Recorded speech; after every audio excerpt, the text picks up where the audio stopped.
Welcome to the second part of the reference point, actually the third part of the reference point and the very last one.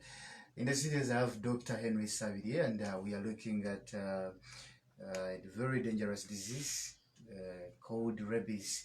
And so we are letting you know about how dangerous it is, but also there is hope, because he said it's a preventable disease, and if you detect it in the early stages, you can get the right medication. Now, doctor, can rabies kill a human? Yes, I think for the most part of this show, I have mentioned this. And I said at the beginning that the reason we are doing this show is not to cause alarm. Because we have very many dogs. Actually, I realize we have a lot. Yeah, true. Which are out there unclaimed with no owner. And the disease we are talking about is nearly always fatal, irrespective of which country you're in. But it is only fatal if the symptoms start without, because as we talk about treatment later on, there is something I'm going to mention, which is post-exposure vaccination.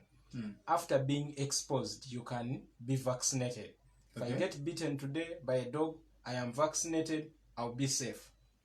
Now, if the first symptom of rabies shows up and you have not been vaccinated, even if you get vaccinated, it will not help. Okay. So, more than 90% of the times it kills.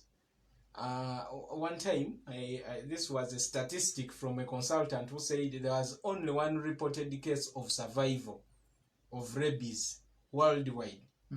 In a person who had already developed symptoms, and then they discovered this person has rabies. Only one.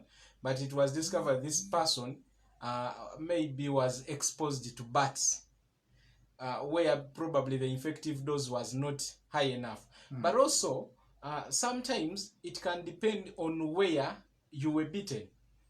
If the dog bites you on the head or around the neck, the chances of developing symptoms faster and also dying faster one who was bitten on the leg. And because rabies as a disease only goes in the nerves, and it has those diseases, we call them neurotropic. Neuro is nerve, then tropic is to love, like we used to say hydrotropic, loving water. So rabies as a disease only loves the nerves. So the nearer to the nerves you get bitten, the faster the symptoms and the faster the progression. But it is always fatal if symptoms develop without vaccination. Okay. Well, doctor, let's talk about what are the prevention and control measures for the rabies? Yeah, that's actually a very important question for this show. And if I was a listener out there, I think this is the part where I would give the utmost attention. True. So the first thing is that we as dog owners out there, if you own one, make sure that your vaccination for the dog is up to date. Let all the dogs that are owned, every human being that can say they own a dog, they then make the dog, so that any exposure will not cause someone to be worried about anything. Rabies vaccine is only available on the private market. The government does not offer it, and each injection is around 60,000. But 60,000 is not worth your life. So vaccinate the dogs. The other thing is that someone who has been exposed, seek vaccination as soon as possible. Make sure you come to the health center and you get the vaccine as soon as possible. Because we said, even if they give you a vaccine after the symptoms have developed, the chances of survival are still less than 1%. So be vaccinated. Now, in vaccination, there is what we call pre-exposure vaccination and post-exposure vaccination. That is PEP and PrEP. PrEP is pre-exposure. Pre-exposure vaccination is done to people who are at risk of getting bitten, like veterinary workers.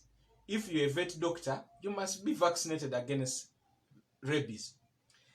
If you are a vet student, you must be vaccinated against rabies. If you are someone who is always in the wild, you are always in the bushes, in the forest, you should be vaccinated against rabies.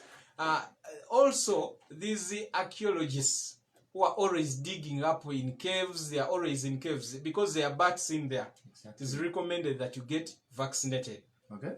Yeah. The other preventive measure is to make sure that are out there, like we are facing right now in Ginger Town, they should be, if possible, quarantined. I think that will be the work of the local government. On the animal population that is out there, we have a lot of loose dogs whose vaccination we know nothing about. So if I got exposed any time from now, I will not have to follow up and know who owns the dog, when was it vaccinated, because there is nothing. There isn't a card for every dog out there that I was vaccinated on this day or I wasn't.